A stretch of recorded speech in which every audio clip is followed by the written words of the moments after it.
Mga kalapatids, magandang umaga po. Nga po pala, natututo na pong tumuka itong ating tatlong inakay. Ano, Tito Borda. Natututo na pong tumuka ang isang blue bar, oh. Ba, nakakatuwa naman. Yun po yung dalawa. Yan po. Yun po yung ano, yan. Hindi na naman po nagsubo yung dalawa eh. Hindi ko lang alam kung anong kapalaran niya yun ang dalawang yun. So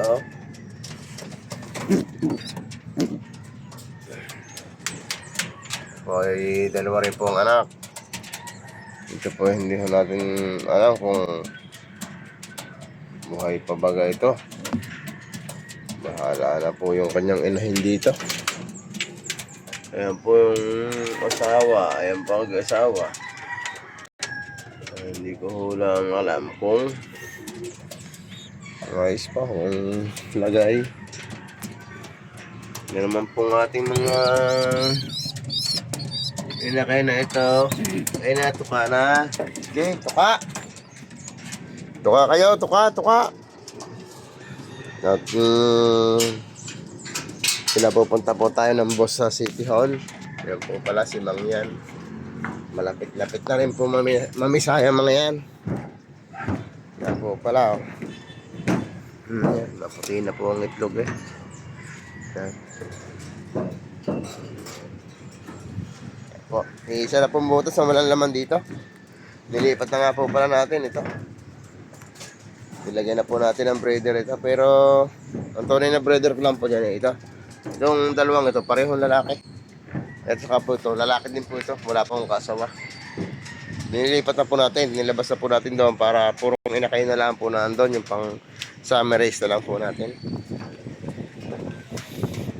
Pang summer race na lang po doon. Matira lang po diyan, yung anak po ni Mang yan. At saka po yung dalawang yan, si Queenie at saka si Sky. Yan na lang po dalawang yan na matitira.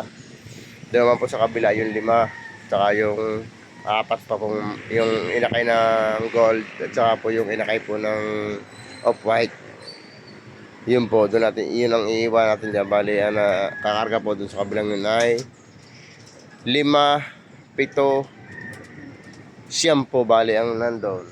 Pira pa po itong ereho, tsaka dito naman po natin isasama 2, 4, 6 na 6 ho mapipisa at saka dalawa ni di 8 ho nandito, siyam po doon sa kabila. Yun. Dito po natin palalandingin yung 8 sa landingan ito. Dito po sana ito si Queenie. Dito po sana sa landingan ito. Hanggang doon lang po mga kalapatids. Hanggang sa muli po. Maraming po salamat sa panonood. Mga kalapatids, maraming salamat po sa inyo.